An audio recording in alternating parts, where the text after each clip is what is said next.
Thank you, everyone, for joining the Anything Everything podcast, hosted by Tarek and myself. Today's topic is on phobias, mental phobias. Tarek, would you like to? Sure. Yeah, jump in? I could introduce the topic. So phobias are, I mean, there are so many people that have specific phobias, and basically what it is it's an irrational fear of something specific, usually, but there's no real basis to that fear. Like, you're not in any real danger and you have a phobia. And it's different to general anxiety in a sense where there's a specific trigger that really gets your fear response going. So there are a lot of celebrities that have phobias, and we're going to talk a little bit about some of the celebrities. We are going to talk about like personal experiences with phobias. I know I've had a couple that I've overcome, thankfully, and also discuss a bit of the scientific and how to overcome phobias just in general. But I think it's going to be a fun, light episode that we're going to... Yeah, exactly. I think so. I mean, we can certainly touch on as well, like some of the weirdest ones out there. Yeah. That I think the list is expanding. I found a website that just has like a almost endless scroll of A to Z of all phobias. And weirdly enough, there's the phobia of phobias, right? Phobophobia. Phobophobia, right? The fear of, phobias or... Yeah. I think don't that's know the ultimate. how does that work? It's like the ultimate, right? It's the Thanos, the boss, I think the final so. boss of Yeah. phobias is the Right? phobia of phobias.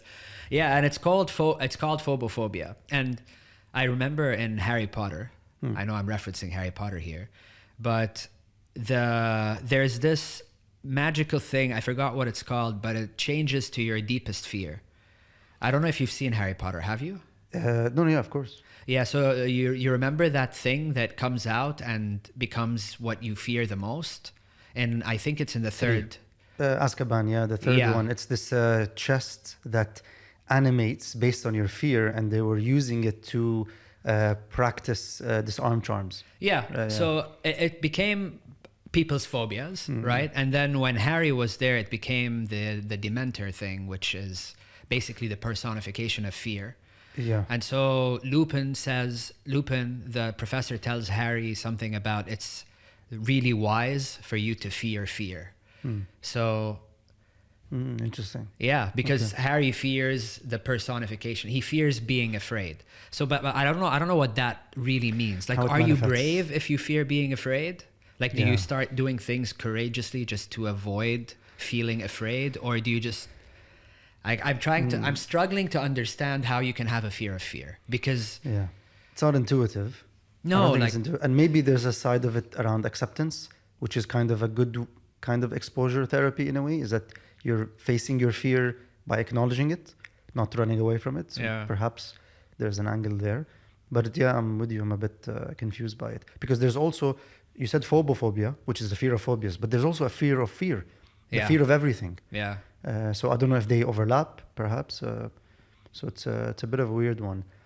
Now, in terms of just structure, some of what I've realized is that there are components for the phobias. So the American Psychiatry Association has grouped them by three buckets. Right. So there's the specific phobias, social anxiety disorder or social phobia, and thirdly there's the agoraphobia, or now is known as the panic disorder. So there's three of these, and I think we can touch on them a little bit with some of the statistics and where they're more prevalent. But which one do you want to jump into first? I mean, we can talk a little bit about the specific phobias. A lot of people are familiar with probably all three, maybe least of all agoraphobia. Yep. But the specific phobias, I think one of the most famous, well-known ones that people say is claustrophobia, which is the fear of enclosed spaces. But there are other very prevalent ones like the fear of flying, fear of heights. Yeah. So those are the specific ones. We can start a little bit with those, talk about common ones, and then go into a bit of weird ones. Yeah, exactly. So I think, the specific ones are, as you said, the ones that are like very more identifiable, and they're the most common. They're the most prevalent. Yeah. And within that, bucket, they have, I think, 4 or 5 different classifications. Right. Animals, environment, social situations as well. Yeah. Fit under specific somehow. And it is the most prevalent. I think statistically what they say is 6 to 8% of the Western world, have them. and face these types of phobias Like specific. they have at least one specific phobia. Yeah, It's about becoming more 8% prevalent. of the population have at least one specific phobia. Yeah, and it's becoming more and more prevalent now. So so the phobia we're saying it's an irrational fear. Right. So how do we go from a fear to a phobia? So a fear would be usually a response to danger, Okay. right? So if there's a specific element of danger that is present and is putting you at risk, and you get the fear response, which scientifically it's a response in your amygdala, like that there's a pathway there that activates it.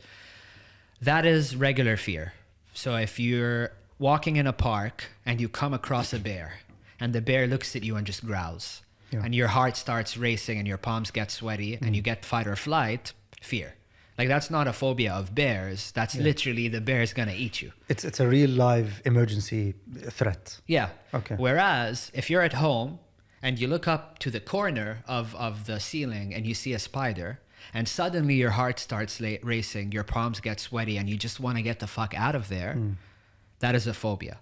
Why? Okay. Because the spider you see in the corner isn't going to hurt you. Unless it's a black widow, but I mean, most likely that spider does not pose any danger at all to you. And you get this irrational fear response that is very, very intense and very, very disproportionate to the current situation that you are in. Okay, and we're assuming here that this person in this example has no history with spiders as well, because the history matters, right? The history does matter. If you have you're saying like if they've had a traumatic experience. Exactly, right? Because so for example, they got bitten by a spider and almost died. Yeah. And now they have but it's still an irrational fear response to spiders. However, it does have a basis. Okay. Right? Even though there is a history. Yeah. And there's a trigger, right? Okay. Yeah. Okay. But it's not necessary that there's some sort of, I think it's like a post-traumatic thing. I think, yeah. Yeah. You're right, yeah. Not necessary, but if we're going to talk about this, my fear of flying is because of a post-traumatic incident. Okay. Where I was flying and the plane started shaking very, very wildly, and I got really, really scared that something was going to happen. And then the pilot turned the engines off without telling us anything. So the engines were off, the plane was shaking crazily, and I was just sitting there thinking that I'm going to die. Right? We've all been there. Yeah. So, and it lasted for 5 minutes and then we landed. But after that incident, it turns out, by the way, that sometimes in rare cases, the pilot does turn off the plane engines to protect them in cases of severe turbulence. Anyway, turned off the engine for about 5 minutes or something till it glided down to a safer altitude, I guess, where there is less turbulence, and then turned them back on. But after that, I started getting intense fear when I get on a plane. Oh, till now. No. Okay. It's gone now. Oh, okay. A But few years ago. Okay. Yeah, that was maybe like 7 or 8 years ago when that incident happened. Maybe even longer. I'm not going to think about how long it was. But after that, for at least 2 or 3 years, getting on a plane was one of the toughest experiences for me, to the point where I had to get like Xanax, which is an anti-anxiety medicine, in order to be able to fly. So that's kind of post-traumatic phobia, but it's still a phobia because I'm getting on a plane and suddenly I'm getting this intense fear, even though I'm in no immediate danger at the moment. It's just this post-traumatic response. Yeah. Okay, so would you still classify it as a phobia? I think so. It's still okay. I don't know I haven't seen scientific research or like definition scientifically whether or not they should be, but I think they would be. Okay. Yeah. No, because I was looking at a table that compared certain examples. In the case of flying, they say like, okay, even if you've had an experience or not, you have a fear of flying. The phobia is, you classify a phobia if you avoid flying to go to your friend's wedding. That would be a phobia. If you just have a general fear of flying, in your case or in other people's case, it's not a phobia. They don't classify it as a phobia just yet because it's not preventing you from living your life. In the case of the bear in the park, now I think everyone would be afraid of a bear, right? If you're in a park. If you stop going to parks, that's a phobia of bears. You see what I mean? Because it's getting in the way of your life. So it wouldn't be classified as a phobia if you get an extreme fear response, but you decide to face it anyway? To the bear in that moment? No, to fly, for example. It's not, yeah, again, because it's not stopping you. At least this is what I've read. It's not stopping you from living your life. Now, you might have a bit of a panic attack, right? You might sweat, you might, you have anxiety and so on. But they haven't, I don't think they classify it as a full-blown phobia, unless it's that extreme. Because I think a lot of it is around intensity. It's about the intensity of how you feel. Now, there's regular fear, right? And yeah, there's anxiety and there's phobia, and we're using these terms interchangeably. I think they're connected, because ultimately all phobias are a form of fear and anxiety, right? They are, yeah. So, okay, I guess they have to be intense enough to disrupt your life. At least this is what I saw on a website on how they classify them. Okay. But yeah, to your point, that specific type of phobia, it's a mixture of exposure and medication. What do you mean? Because you mean treating it? Treating it, yeah. So if you want to treat the fear of flying, which happened to me because I have to fly, otherwise I wouldn't be able to work. Like my work, it's essential to travel, and if I wanted to see family, I have to travel. Exactly. I can't not fly. I can, but not across continents. Yeah, but it wasn't an option for me to stop flying, even though I really wanted to. Like I was like, I don't want to get on a plane anymore. I just don't want to go. Yeah. But then I really, really put myself in a position where I have to face my fear. I even looked into fear of flying courses where they do exposure therapy for you. Okay. And you get on a plane that's not going to fly, and it simulates turbulence and all of that stuff, just so that you kind of get over your fear. I didn't end up doing that, but I did end up flying a bunch of times until the fear kind of went away. Yeah. Yeah, I can empathize with that, because I've had that to a certain extent. I don't think it didn't manifest really badly, or there wasn't an incident that made it horrible or unbearable. But yeah, it's better now. I think it's a bit of exposure and just handling and understanding the normal that is turbulence. Yeah. More and more. So that's exposure therapy. There's also cognitive behavioral therapy, which is like counseling, where you talk to a specific therapist and they try to consult you.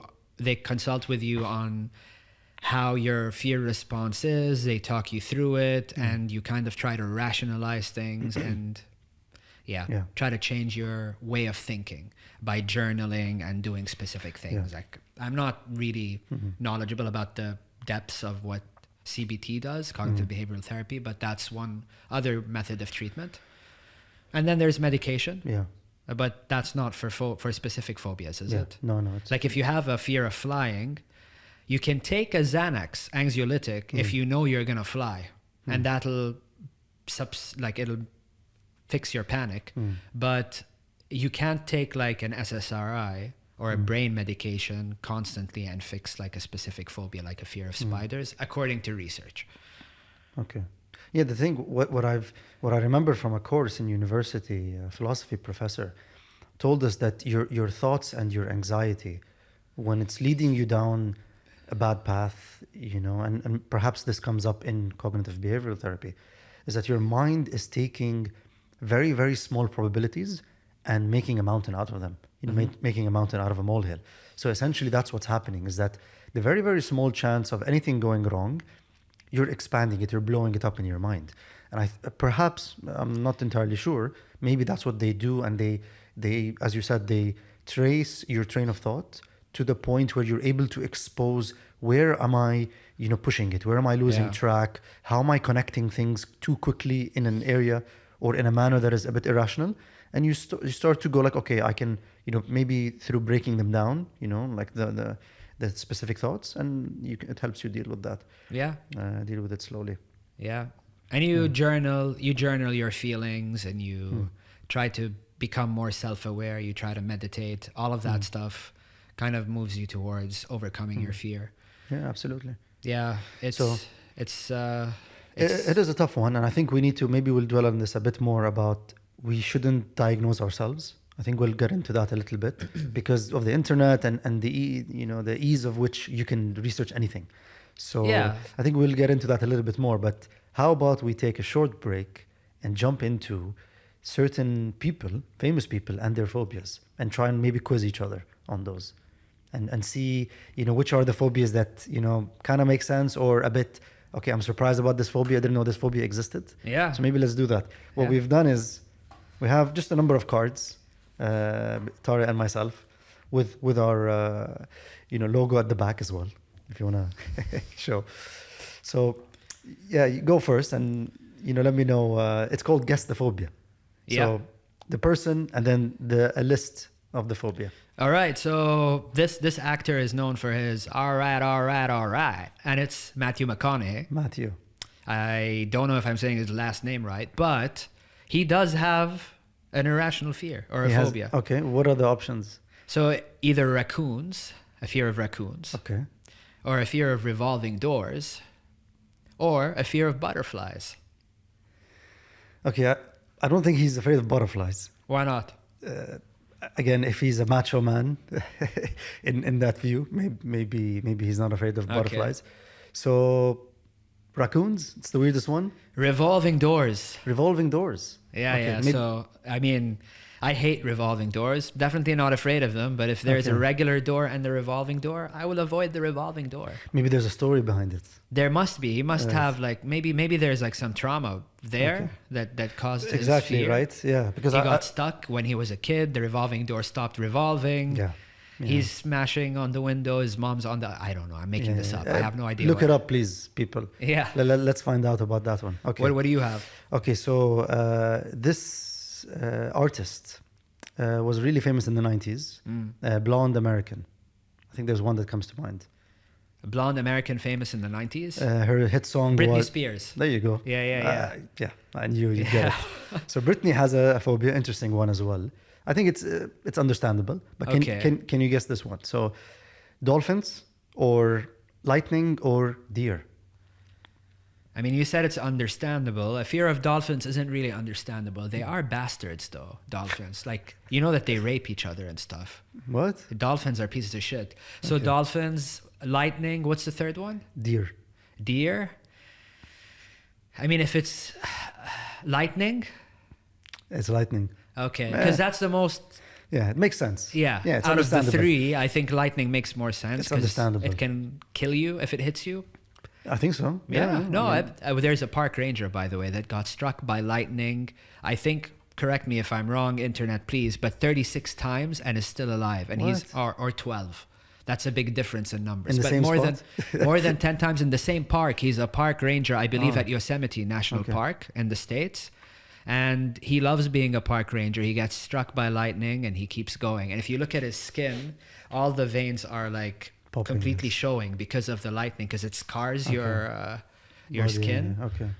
So it's pretty crazy. What doesn't kill you makes you stronger? Maybe. Yeah. But there's he's very lucky because if you're struck by lightning, I think it's like a 50-50 chance you survive. Really? So surviving more than 10, Okay. fucking, yeah, Lucky guy. lottery ticket. Yeah. All right, DJ Khaled. DJ Khaled! Another one? Yeah, another one. Okay. What are the options? So avocados, Okay. belly buttons, or heights. Heights? Yeah, I mean, yeah. Oh, it's heights. It Okay. is heights. Okay. It is heights. Avocados and belly buttons are funny ones, but yeah, he's afraid of heights, which is, Okay. I think, like Again. common. Yeah. Very common. Understandable. Okay. Yeah. Okay. From my end, another artist, American, Katy Perry. Fireworks. That's one of the songs. Okay, so this is a weird phobia as well. So one of the options is small holes. Have you heard of this one? Small holes. A fear of like very, very small holes. No. It's a famous one. Okay. So there's that, there's darkness, and there's reptiles. I would go with reptiles. No. Small holes, is it? No, it's darkness. Really? It's darkness, and it's called nyctophobia. Nyctophobia. Nyctophobia. Yeah. Nyctophobia. So darkness, yeah, it's which maybe we can touch on this a little bit, is that children, obviously, when they're young, they're afraid of the dark. Doesn't mean they have a phobia, because most children would get over it when they're older. Yeah, but what does it mean to have a phobia of the dark? Like, do you sleep with the light on? You probably have to sleep. I think I think it was Nadal or another tennis player. They have a fear of darkness, and they have to sleep with the light on. Yeah. So that's a full blown phobia. Yeah. Could be based on, maybe could also be based on some trauma in the past. Yeah. Or it could just be an irrational fear that grew wildly Yeah. in your, like, yeah. Compounded from childhood. Yeah, Yeah. because I mean, all children are afraid of the dark Yeah. at a young age. Okay, what do you have? I have Johnny Depp, Oh, and he's either afraid of eggs okay. or clowns or dry paper. Eggs? No, not quite. Clowns. Clowns. Okay, Johnny Depp is afraid of clowns. Okay. Yeah, which is weird because he played Sweeney Todd. Yeah, Sweeney Todd isn't really a clown, but But he's played a lot of wild characters. he has. that yeah. are- He kind of is a clown in his own way, Yeah. right? Jack Sparrow. Yeah, Very yeah. clownish All his roles have been like, like a lot of makeup and different costumes and stuff. and quite quirky, eccentric. Yeah, very. Very eccentric, and clowns are eccentric. So I'm surprised that he's afraid of clowns. Yeah. But I also a common fear, by the way, fear It of is. clowns. Okay. And Childhood. It is a fucking scary movie. Yeah, yeah, yeah. If Okay. you're a kid and you watch it, you might grow up to be clown phobic. Don't watch it. Or it's called coulrophobia. Coulrophobia. Okay. Yeah. Yeah. Maybe that's understandable as well. A bad birthday, something happened. Yeah. Yeah. could You be. got molested by a clown when you were a kid. Damn. I mean, okay. that's Yeah. pretty dark, but Yeah. Very. there's Okay. various reasons where you could be. Do you have another one? Last one. So this one, can you guess what Oprah Winfrey's phobia is? So the options are darkness, reptiles, and chewing gum. So it's not going to be darkness again because that was for Katy Perry. Reptiles and chewing gum. Chewing gum is a weird one. Chewing gum. It's chewing gum. Oprah's afraid of chewing gum. It's called chiclophobia. Oh, chiclophobia, yeah. It's like apparently you can't have a gum in the vicinity around her. So if I get to be on Oprah someday, No gum. I shouldn't be chewing gum. Maybe they tell you that backstage. Maybe. While you're prepping, Yeah. like, don't fucking chew gum. Do If your you're chewing going to be an outside. audience in Oprah's show, they probably Yeah. also tell the audience not to chew gum if that's true. So, yeah, pretty crazy. Yeah. Shall we talk about a couple of other weird ones? Yeah. I think you have a list as I well. have- So I have we've a couple. made I have one we've made which- a list of a few ones. Yeah. Yeah, I have one which is really weird, and it's ablutophobia, which is the fear of bathing. A Bluto. Yeah. Okay. So you don't wanna take showers. You don't. Okay. And can you imagine Hope that's not very common. avoiding? Yeah. I mean, I've smelled people that smell like they have ablutophobia, but I don't know if it's actually. I don't think that's a good excuse for them to say I just have a phobia. I don't know. Like maybe you can use wet wipes. Maybe if you have a fear of bathing, you can just wipe yourself down with wet wipes. What if hiking is the cure? That's why these guys just, the people that are just hikers their entire lives. Yeah. They just don't like showering. And then they jump in the river. Maybe Yeah. is that considered bathing? I don't I know. think so. Yeah. Yeah. All right. So this is one of the rarest ones, and it's called Iraqi butyerophobia, and it's the fear of having peanut butter stuck to your top part of your mouth. It's one of the rarest ones. Peanut butter. Peanut butter. I Very mean, it's an specific. annoying feeling Very specific. to get peanut butter stuck to the top of your mouth, but fearing it, yeah, that is weird. I actually read about that one, and it says that usually it's due to some sort of trauma with peanut butter, related to peanut butter, Okay. like a peanut butter allergy or a peanut allergy. And I'm thinking, if you have a fucking peanut allergy, why the fuck would you eat peanut butter? Like having a phobia and having an allergy is like, A bit of exposure therapy. you can't. It won't work with peanut butter, will it? Even If you small. if you have an allergy, That's it. yeah, you're just not gonna avoid peanut butter. That's Entirely, the yeah. solution. Okay. Yeah, that's What else do you an have? interesting one. There is one that is more a symptom of our modern times, which is nomophobia, which is the fear of being without your phone. Yeah, that makes sense. So nomophobia, if your phone isn't with you, you probably get into a panicked state. That's I mean, Okay. I was reading, I think something related to this. In Japan, they did a study, and certain teenagers, they found like maybe 2/3 or a bit more of teenagers in Japan, small sample, I think 500 people, they have a fear of talking on their phone.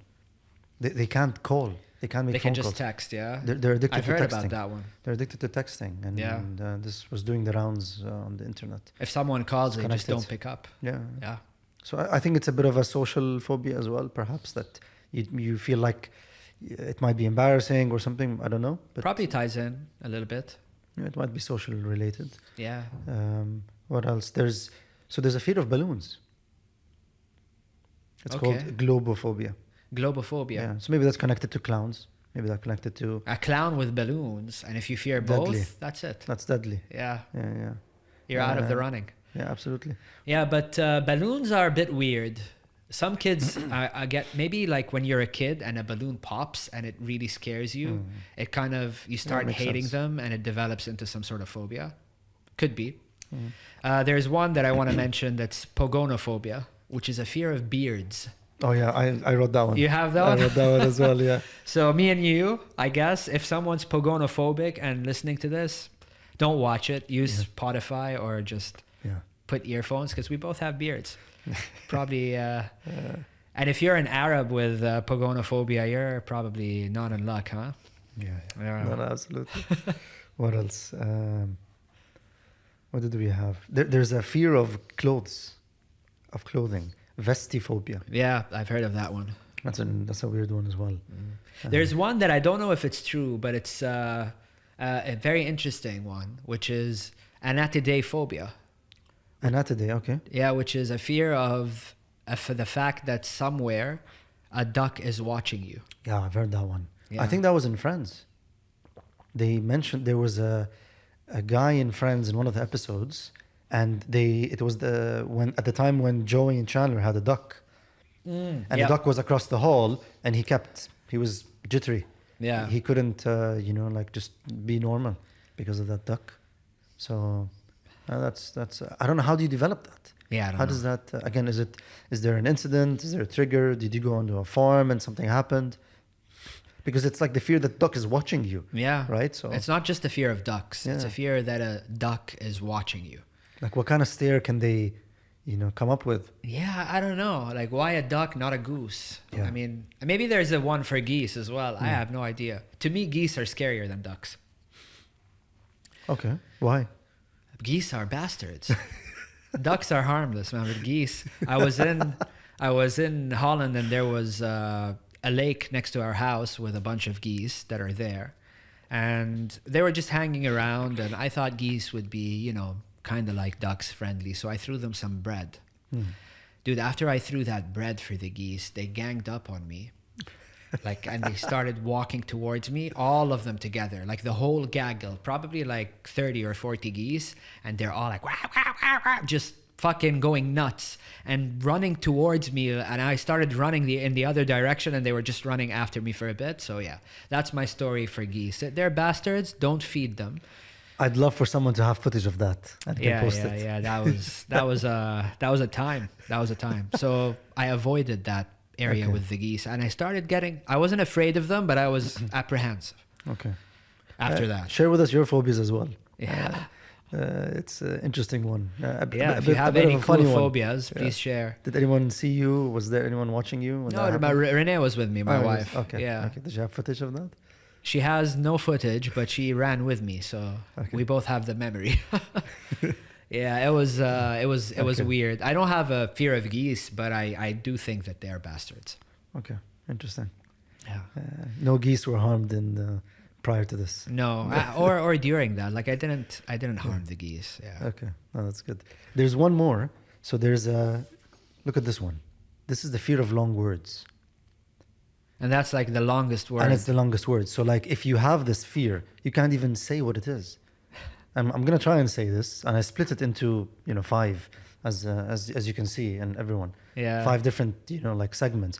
Hippopoto monstrosus kipt aliophobia. That is the fear of long words.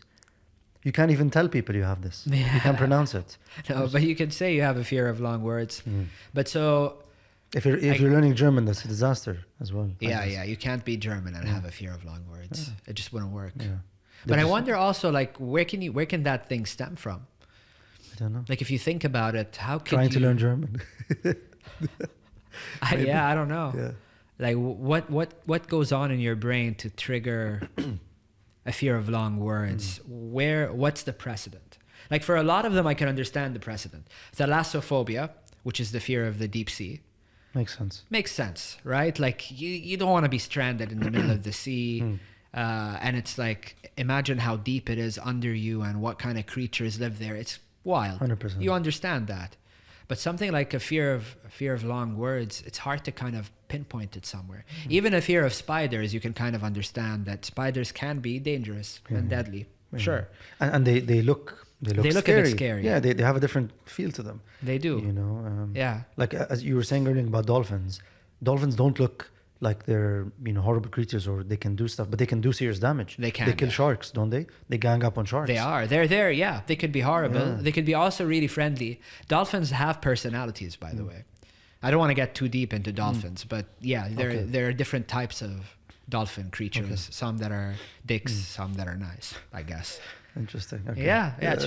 It's a whole world out there. We need to tag them. But yeah, so some things feel like they're rational phobias. Like you have a phobia of something that, objectively, it's pretty scary. Yeah. And there are other things that, why do you have this weird fear? Like the fear of beards, which could be, something like as a child, maybe you had some sort of parent figure that had a beard and they did something abusive to you and you have that sort of post-traumatic response to beards, or like a partner or something that made you wary of beards specifically for some reason, maybe. I have an answer, possible answer, is that, and since we're around the end of the year festive period, maybe it's connected to a fear of Santa.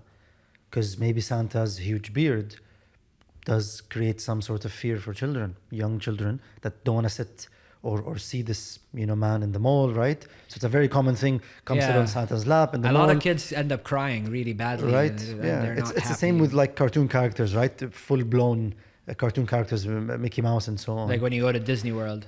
Kids, I'll be afraid of a big rat, right? That's how the kid rationalizes it in the moment, I guess. They could, yeah. So maybe the Santa and the beard is there. It's connected somehow. But I don't know. I loved Santa when I was a kid. Such a pleasant figure, but you never know. Like Yeah, but I've seen it's a at weird malls kids be very, very scared of Santa, and their parents kind of force them to sit in Santa's lap, Yeah. and it's just like, Could be why are you forcing the traumatic. kid? Yeah, could be traumatic. Yeah. Could be as well. I think one other thing, again, we're coming to the end of this in a way, but when you look online, there's a huge list of phobias. So at the risk of this sounding a bit too, maybe not very kind for certain people that have genuine phobias, but there's too many. I think that's number one, first observation. And should we be diagnosing ourselves? I'd like to think no, right? It's not and we said this a bit earlier, is that if a child is afraid of the dark, it doesn't mean he has a phobia. When they grow up, they'll get out of it in a way. But I don't know, how do you feel about that? Is that maybe, are we going too far in this century, this generation of over-naming, over-creation of new phobias? It seems like every other day there's a new phobia. Yeah, there are a lot, and I don't know what merit they have behind them.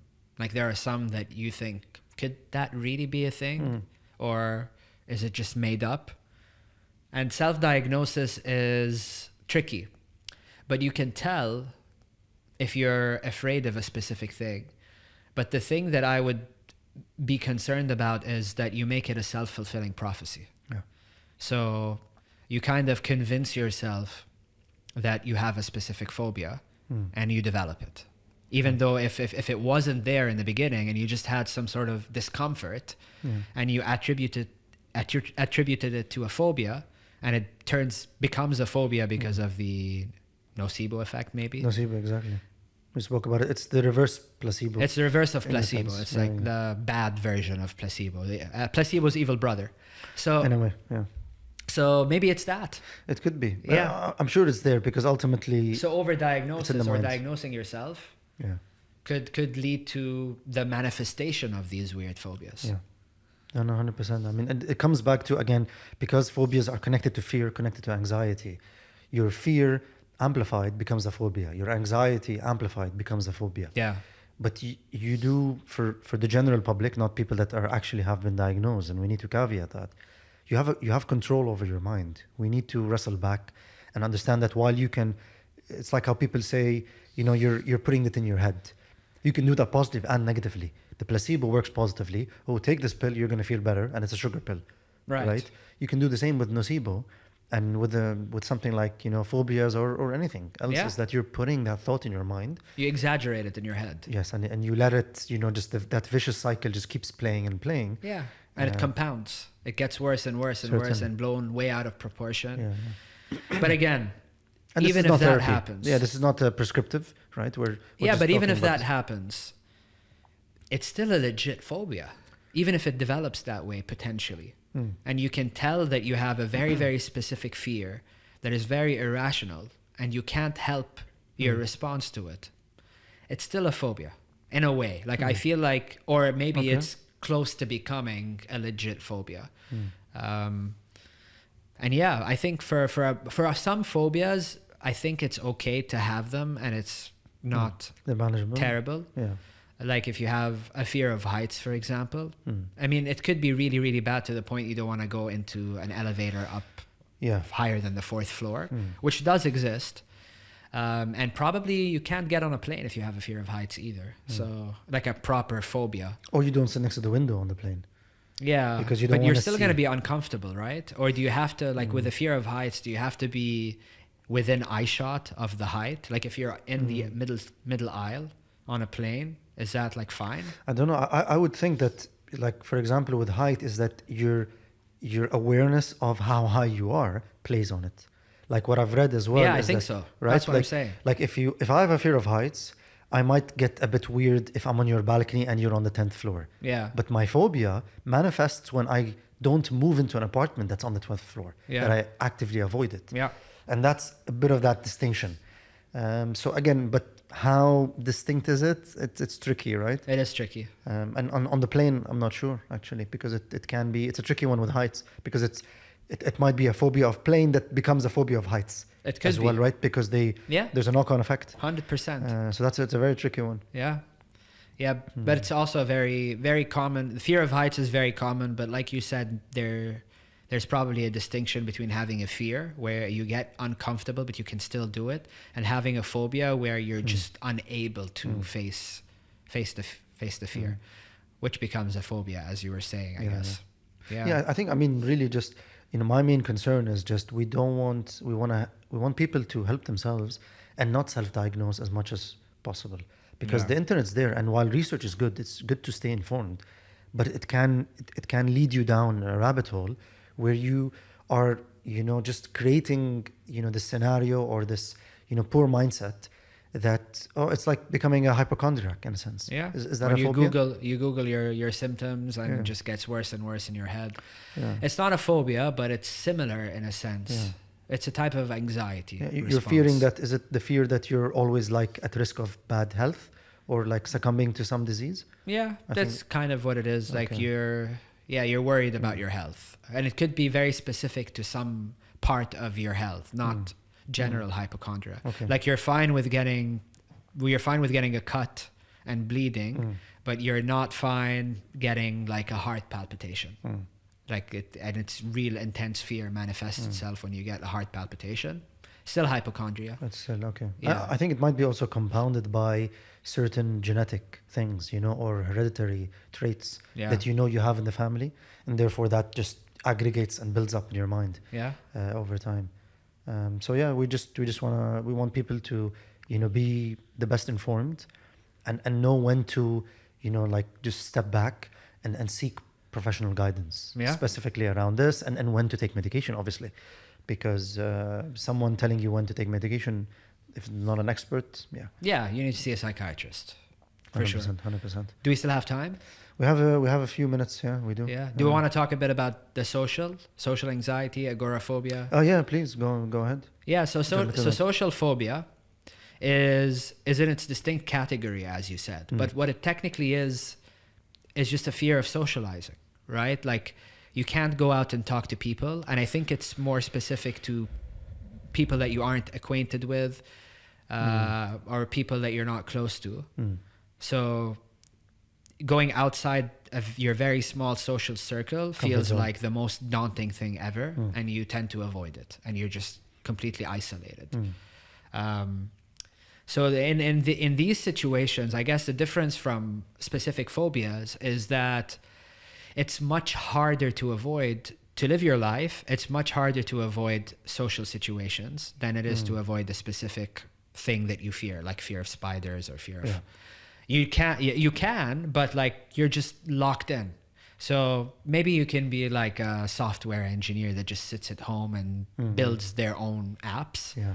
But other than that, like it's very detrimental because humans, for their mental health, do need socialization. It doesn't matter if you're an introvert or an extrovert.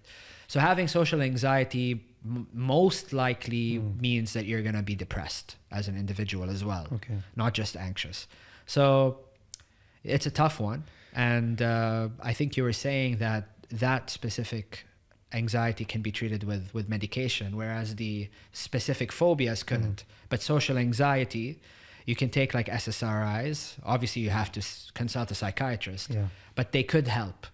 In addition to the therapy that you can get, like cognitive behavioral therapy, in order to slowly overcome that social anxiety. But there's one thing that, like you said, about how people overblow things and exaggerate them. I think there's a certain trend towards people saying that they have social phobia. Social anxiety and social phobia, I think we can separate them. So in social anxiety, you just feel like you're scared of social situations. You still go out, but you still seem a bit shy. Okay. Right? When you're around people, you seem like you're the shy one. You don't speak up much. Maybe you have a social anxiety, and that's fine. But then the social phobia would be someone who would avoid these entirely. Like you would never go out to a bar if you're a social phobia, or go out to some sort of party. Okay. Right? I thought that they're kind of similar in a sense, because what I was reading, I could be wrong, on this, is that the social phobia and social anxiety disorder, which is abbreviated as SAD, they're kind of connected. They are connected. They're in a sense. Now, there's the angle around that. What I understood is that there's a fear of like judgment, and fear of embarrassment, and fear of how people perceive you. And that affects, your ability to socialize, ability to go out, and so on. Yeah. So I thought that they are a bit connected, but I think what they differ is by intensity. It's all on the spectrum, right? It's on intensity. Like you can be someone who just doesn't go out and avoids it because it's unbearable for you. And you can be someone who can do it, but is very uncomfortable in these situations. And usually you tend to want to leave earlier because you get drained mentally, because you're trying so hard to control yourself and your anxiety so that they don't show as insecurities on you. So it's a tough one. It is, but it's also prevalent. Like I think it is. I think the anxiety disorders have become much more prevalent, especially as people like as well to look into types of personalities like extroverted, introverted. Yeah. So for the introverted, it becomes much more tricky as well if you have that. Yeah, and the pandemic probably made things worse for people with social anxiety. Just because once you isolate yourself, it's like the opposite of exposing yourself to these situations. You become more isolated, more cocooned, and then your anxiety response for being outside that bubble gets amplified just because you haven't experienced it in a long time. 100%. I think there was an example about a instructor in university when students came back after the pandemic. He realized that their social skills had deteriorated completely, because they were living online for almost a year, perhaps, depending on the country. So they needed to slowly just get back into that social, cohesion and being and talking in front of people. Yeah. Because and this goes back to the Japanese example, is that just you're so used to just using your phone and texting. So I think that it might become much more prevalent later on with a different generation and so on. So it's a scary one. It is for some people, it's because we rely on social interaction. We do. are social animals ultimately. We are, but I think social anxiety is getting more and more prevalent with the advancement of technology and stuff.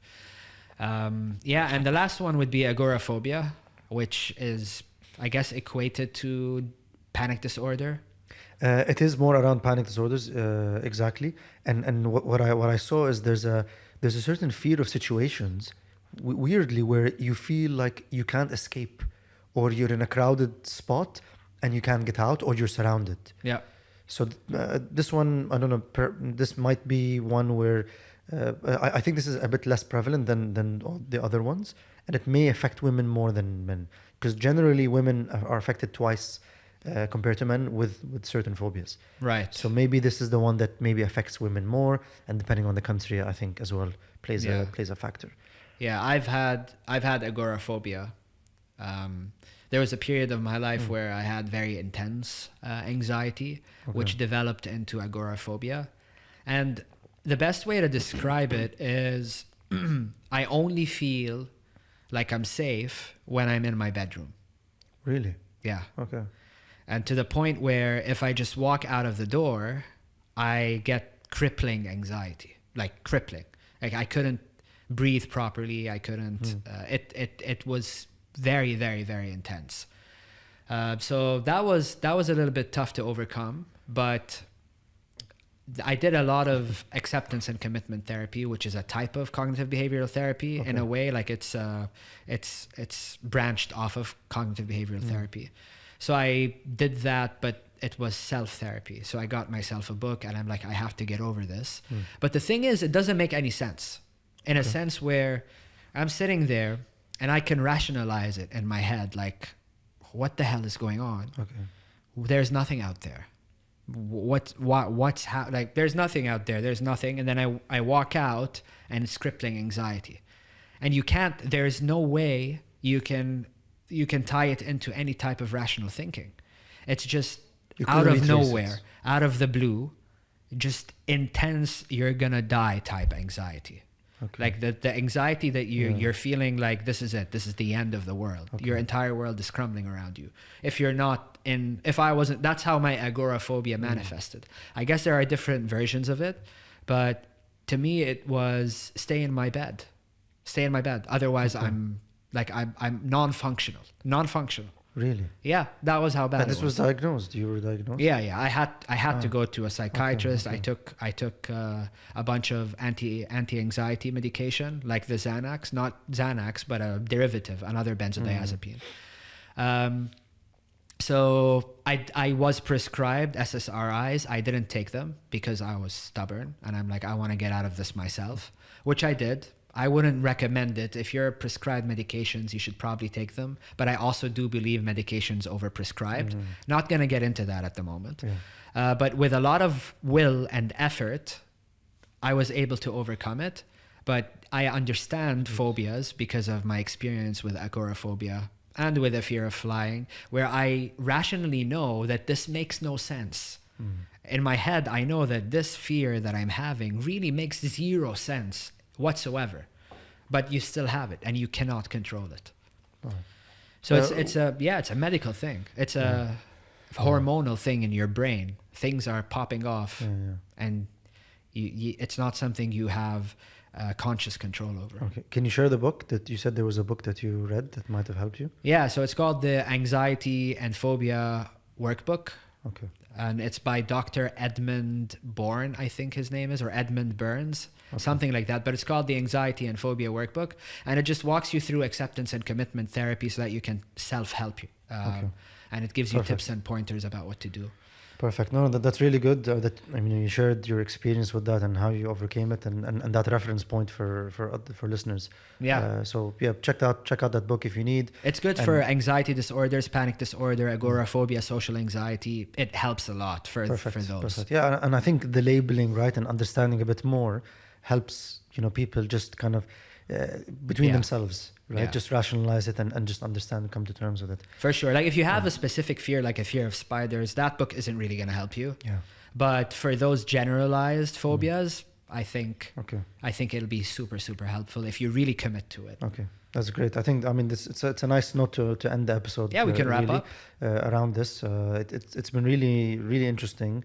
We covered, kind of the types of phobias, which celebrities have the phobias. Some cool ones. We bit of trivia on that, and just the weirdest phobias out there, and some tips and guidance on just living with phobias and how to kind of avoid self-diagnosis, consult help, trying to understand your mind, limit and retrace your thoughts. I think self-awareness can go a long way. Yeah. And one thing is this, like I know that we laughed and it was a bit lighthearted in some points, but I do know that phobias are a really serious condition for a lot of people. And it wasn't us making fun of specific phobias or anything like that, just making light of a situation that can be really, really dark in some instances, just to have some fun, right? So and we all have fears. We all have our own fears, and it's normal. I mean, phobias extend a bit past normal to the point where they become too intense. But I think having fears is normal, and sometimes they manifest into phobias. But if you do have a phobia and if it's disrupting your daily life, just seek some help. Absolutely. Go do counseling. There's no shame in that. Yeah, no, definitely. Good stuff, Tarek. Thank you. Yeah, thanks, Sami.